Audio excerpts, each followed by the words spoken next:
members of the business community, friends from the media, ladies and gentlemen. It is my pleasure to be amongst the prominent business leaders from Nepal and China. We are happy to receive high-level business delegation from our close, friendly neighbors, China. I believe this forum provides an excellent opportunity to strengthen existing business ties and explore new areas of economic and business partnership between Nepal and China. CNI and CCPIT deserves our appreciation for taking timely initiative in hosting these important events. Nepal and China share a long history of economic, cultural, and people-to-people exchanges. Over the years, we have built strong ties based on mutual respect, trust, and understanding. Our relations, which are based on the 5 principles of peaceful coexistence, have always remained cordial and friendly. This relationship has deepened over the years through regular exchanges of high-level visits. Nepal is firmly committed to One China policy. It has been our consistent policy to not allow our soil to be used against our neighbor. Cooperation between our two countries has expanded in various fields. China has been providing generous support in our development efforts. Nepal-China trade relations date back to ancient times. It began with the engagement of merchants from both sides of the Himalayas, which continues today in much more expanded form of trade and exchanges. China remains Nepal's second largest trading partner. Currently, more than 14% of our total international trade is with China. Similarly, China is the largest source of foreign direct investment in Nepal. We believe that phenomenal economic progress achieved by our neighbor would open up the wider avenues of opportunity for Nepal to grow and prosper through expansion of export trade and enhanced level of inward investment. We expect easy and more generous market access to our products in the vast market of our neighbors. Mutual recognition of standard and accreditation will help promote our exports. While talking about Nepal's trade and investment potential, let me briefly outline some of top priorities of this government. Following the successful holding of the election of all tiers, we have entered into the second cycle of democratically elected government under the federal system. We are aware that foreign investment requires a stable political environment. Now we are in a position to assure you of the continuity and stability in policy. The present government is firmly committed to deliver economic dividends of democracy to the people. For that, it has a clear vision and strategy, strong commitment, and strong support of the people. Our objective is to translate the people's aspiration for peace, stability, and prosperity into reality. Nepal has been pursuing a business and investment-friendly policy. We have made major reform in our investment regime that encourages, promotes, and protects foreign direct investment. Our tax slabs are one of the lowest, and our position is fairly good in ease of doing business. Investment in any sector is profitable in our country given the nascent stage of our industrial development. Profitable areas of investment include hydropower, industrial manufacturing, infrastructure development, tourism, agriculture, minerals, and mining, among others. Our laws permit full repatriation of income and earned from the investment. Foreign companies registered in Nepal can purchase, own, and sell land.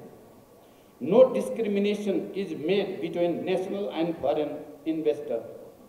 There is no policy of nationalization of private industry. The other factor that makes business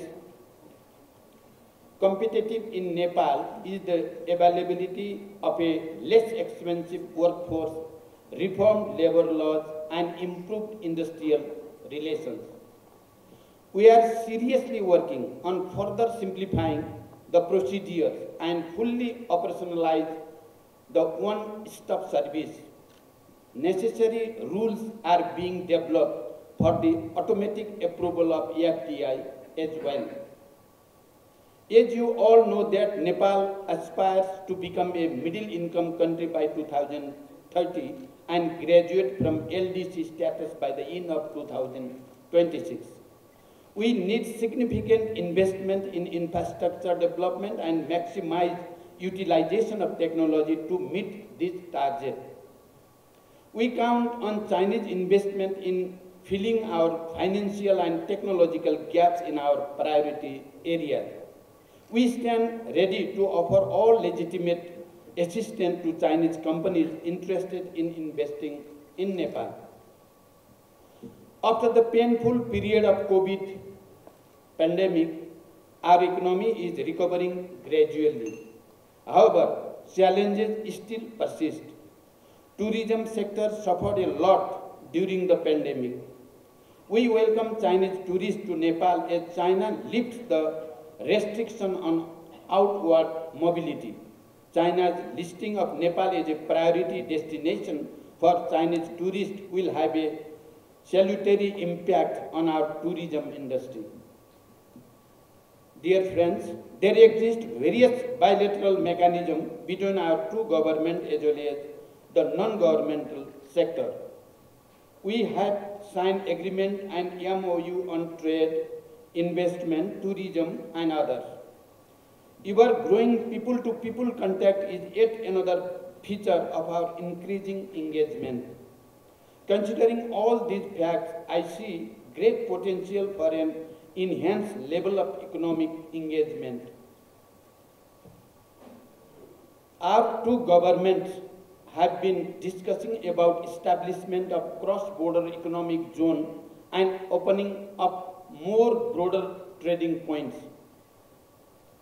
Our two countries are already linked by optical fiber, and the prospect of cross-border railways and transmission lines will help us significantly improve our economic ties in the coming years. Nepal's growing trade deficit with China and the apparent gaps in commitment and actual investment of FDI from China are some of the issues that the forum like this should try to address with a practical solution. Nepal imported goods worth about 232 billion Nepali rupees from China during the fiscal year 2021-22, whereas our exports were at meager 0.67 billion Nepali rupees during the same period. Private sector of the two countries can play an important role in fostering business and investment opportunities, taking advantage of the conducive policy regime in Nepal. Cross-border connectivity is vital for enhancing economic partnership.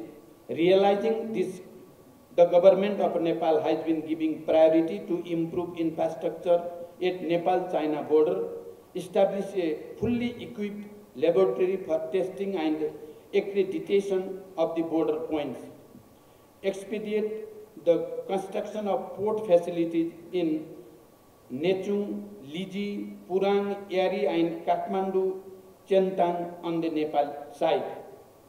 We have also requested the Chinese side to help enhance productive capacity in a range of products of our competitive advantage and enlist vegetable, meat products, tea, herbal products in general administration of custom of China. We have also requested Chinese side to include some 512 tradable Nepali product in the list of DFQF facilities on preperennial basis. These measures will be important to reduce Nepal's trade deficit. Trade is the engine of growth, and our future prosperity lies in our capacity to produce and trade more. Lastly, as I said before, this forum is timely and important. Interaction between the two business communities provides opportunity to explore further avenues of trade and investment.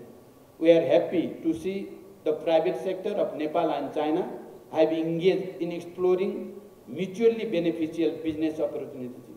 I wish this forum a great success. I thank you all. Thank you very much.